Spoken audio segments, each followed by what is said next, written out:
ഓം ശ്രീനാരായണ പരമഗുരവേ നമഃ. ഗുരുമാർഗത്തിലേക്ക് ഏവർക്കും സ്വാഗതം. ശ്രീനാരായണ ഗുരുദേവൻ പിണ്ടനന്ദി എന്ന ഒരു മലയാളത്തിലെ ഒരു കൃതി, ഒരു കവിത രചിച്ചിട്ടുണ്ട്. പലപ്പോഴും പല സന്ദർഭങ്ങളിലും നമ്മൾ അതിനെക്കുറിച്ച് സൂചിപ്പിച്ചിട്ടുള്ളതാണ്. ഈ കൃതിയിൽ ഒരു ജീവൻ എങ്ങനെയാണ് ഒരു അമ്മയുടെ വയറ്റിൽ സുരക്ഷിതമായി വളരുന്നത്,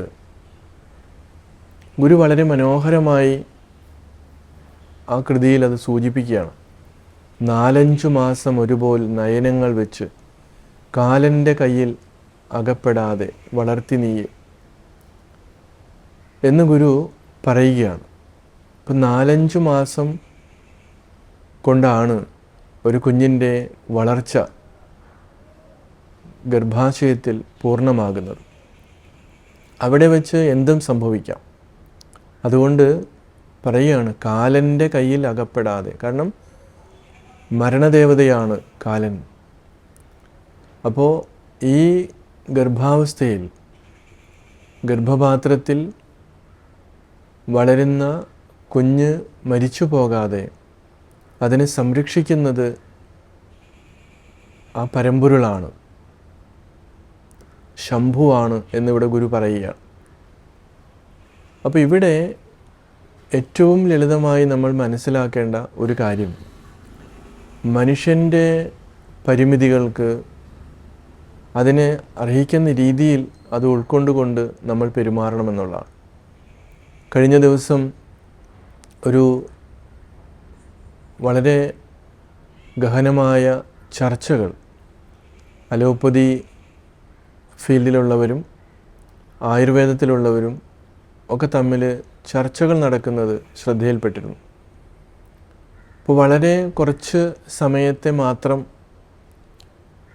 അനുഭവസമ്പത്തുള്ള അലോപ്പതി മെഡിസിനുമായി ബന്ധപ്പെട്ട ഡോക്ടർമാരും ആ ഫീൽഡിലുള്ള ആളുകളുടെയൊക്കെ ഒരു അവകാശവാദമെന്ന് പറയുന്നത്, ഇവിടെ ആയിരക്കണക്കിന് വർഷങ്ങളായി നിലനിന്ന് വന്നിട്ടുള്ള ആയുർവേദത്തെയും അതേപോലെ തന്നെ സിദ്ധ വൈദ്യത്തെയും ഒക്കെ അടച്ച് ആക്ഷേപിച്ചുകൊണ്ട് സംസാരിക്കുന്ന യുവാക്കൾ അവരുടെ പരിമിതമായ അറിവുകൾ, എല്ലാ ഫീൽഡിലും പരിമിതമായിട്ടുള്ള അറിവുകൾ എപ്പോഴും ഉണ്ട്. അലോപ്പതി മെഡിസിൻ വന്നിട്ട് നമുക്കറിയാം കുറച്ച് കാലമേ ആയിട്ടുള്ളൂ. പക്ഷെ അതിനു മുൻപ്, ഈ അലോപ്പതി മെഡിസിൻ വരുന്നതിന് മുൻപ് തന്നെ, അല്ലെങ്കിൽ അലോപ്പതി മെഡിസിൻ്റെ ഉപയോഗം, അതിനകത്ത് വന്നിരിക്കുന്ന ചർച്ചകൾ ഒക്കെ ആയുർവേദത്തിന് ചുവട് പിടിച്ചിട്ടുള്ളതാണ്. ആയുർവേദത്തിലും ആദ്യകാലങ്ങളിൽ ഓപ്പറേഷൻ വരെ ഉണ്ടായിരുന്നു. അപ്പോൾ അതിൻ്റെയൊക്കെ ചുവട് പിടിച്ചാണ് ഒരു അലോപ്പതി ശാഖ ഇവിടെ രൂപപ്പെടുന്നത്. പക്ഷേ ഇവർ എന്തോ ആയി എന്നുള്ള ധാരണയിൽ കുറേ അതിനു വേണ്ടുന്ന ഒരുപാട് റിസർച്ചുകളും കാര്യങ്ങളും നടക്കുന്നു എന്നുള്ളതിൻ്റെ വെളിച്ചത്തിൽ, അത് കോടിക്കണക്കിന് രൂപ ബിസിനസ് നടത്തുന്ന ഒരു ഫീൽഡ് കൂടിയാണ്. പക്ഷെ സത്യം പറയുമ്പോൾ പലർക്കും അത് ഇഷ്ടപ്പെടുന്നുമില്ല. അപ്പോൾ അവർക്കൊരു അഹങ്കാരമുണ്ട്, എല്ലാം ശാസ്ത്രീയമായി ആണ് ഞങ്ങൾ ചെയ്യുന്നത്, ഞങ്ങൾ പറയുന്നത് മാത്രമാണ് ശരി. പക്ഷേ ഇവിടെ അവരുടെ പരിമിതിയെ മനസ്സിലാക്കേണ്ടത് ഇവിടെ ഗുരുവിൻ്റെ ഈ കൃതിയുമായി ചേർത്ത് വെച്ച് നമ്മൾ നോക്കുമ്പോഴാണ്.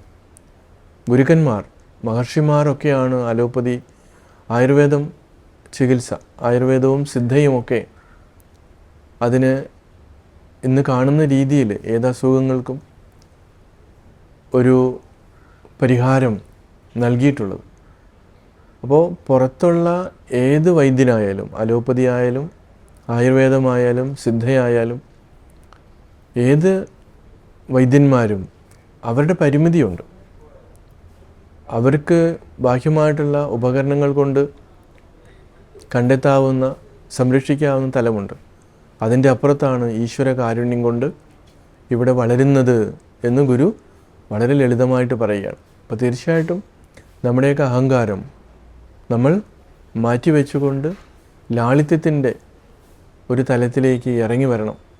ആധുനിക വിദ്യാഭ്യാസം എപ്പോഴും അഹങ്കാരം കൂട്ടാനായിട്ടാണ് ഉപയോഗിക്കുന്നത്. തീർച്ചയായിട്ടും അങ്ങനെയല്ല വേണ്ടുന്നത് എന്ന് മാത്രമാണ് ഈ സന്ദർഭത്തിൽ നമുക്ക് മനസ്സിലാക്കുവാനായിട്ട് സാധിക്കുന്നത്. അതിനേവർക്കും സാധിക്കട്ടെ. നമസ്കാരം.